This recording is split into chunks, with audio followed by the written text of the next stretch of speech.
Hi, my name's Molly Knox and I'm a Poetry Society young critic.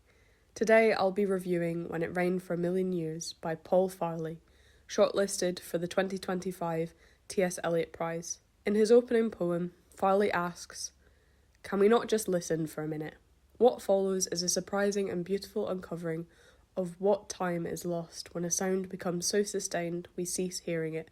Farley takes us to memories the poet must relive in order to uncover his own answers, not out of want, but need. I seem to have brought us to a dark industrial building where love's never been, which isn't where I wanted this to land, and not what I want it to mean. I really like how the quotidian uncertainty of Farley's poetry gives a personal reflective edge to his often surreal surprises of characters, places, and images. This uncertainty builds a sense of unique shared discovery between the author and the reader. From the first page turn, Farley hones in on his favourite sound, of a light aircraft passing overhead. He marvels at the magic of the sound's contradictions, its man-made yet everlasting existence. The light aircraft provides an excellent entry point for Farley to paint sound as journey, outstretching a hand to take readers between flinching moments and spaces, sound bending back towards its source. The sound that was just here, by now already over the sea, now falling into then and back again, to reach you. Throughout the collection, Farley's playful rhyme helps build his pattern of voice underneath deeper hums of struggle. The effect calls to attention a longing to listen closely to the silencing of people, places, and needs, an internal and playful sound that moves for the whole collection as the speaker grapples with the weight of time passing.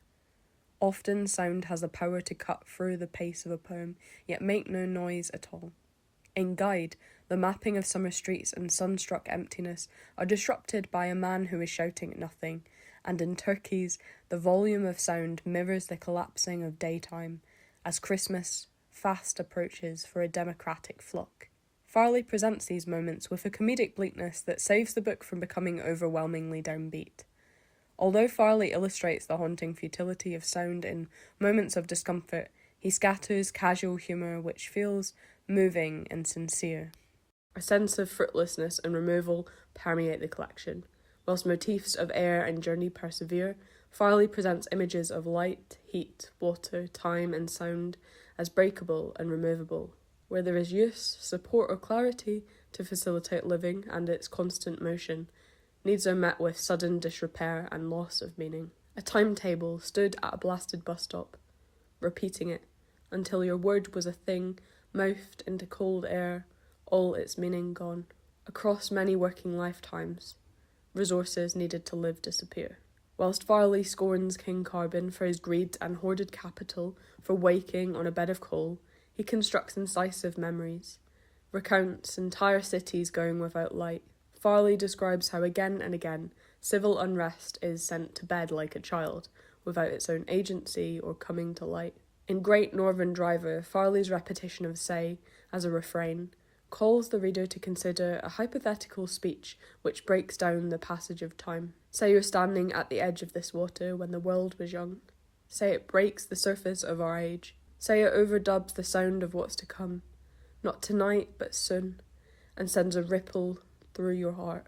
Except say what you like, there are no words. What's to come, no matter the difficulty, will always be. In the execution of Anne Boleyn, Airfix 112, Farley uses a unique form to convey how death is exploited for profit.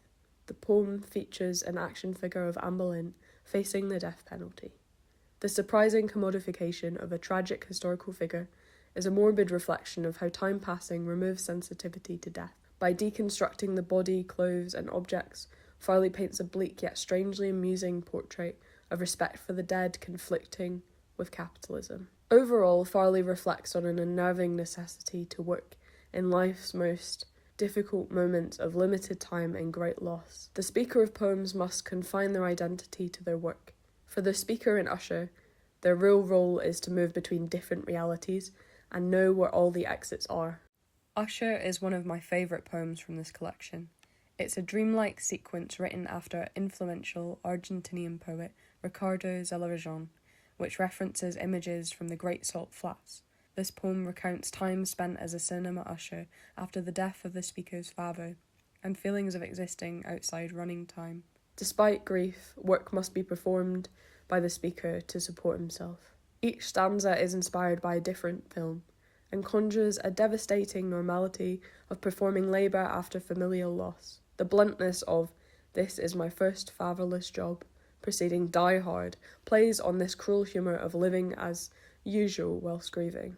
To carry on, the speaker must find delicate comforts in resources, for example, clasping the light emitting from his torch, mimicking the warmth of parental closeness. Sometimes in the movie's deepest lulls, I'll grip my hand over its bulb. My fingers glow, like in the womb. The poem suggests pain exists between all enterable spaces when time is out of joint. Years will pass and the rain will continue. The sound of thunder will still roar for every screen. The ending of the poem speaks to a yearning for the time that doesn't blur together or fade into a memory, for personal connections and kindness amongst colleagues to be remembered. Instead, the light that the speaker controls, his torch and the house lights, will drain in power, feeling as distant as the sound of storms which raged decades ago.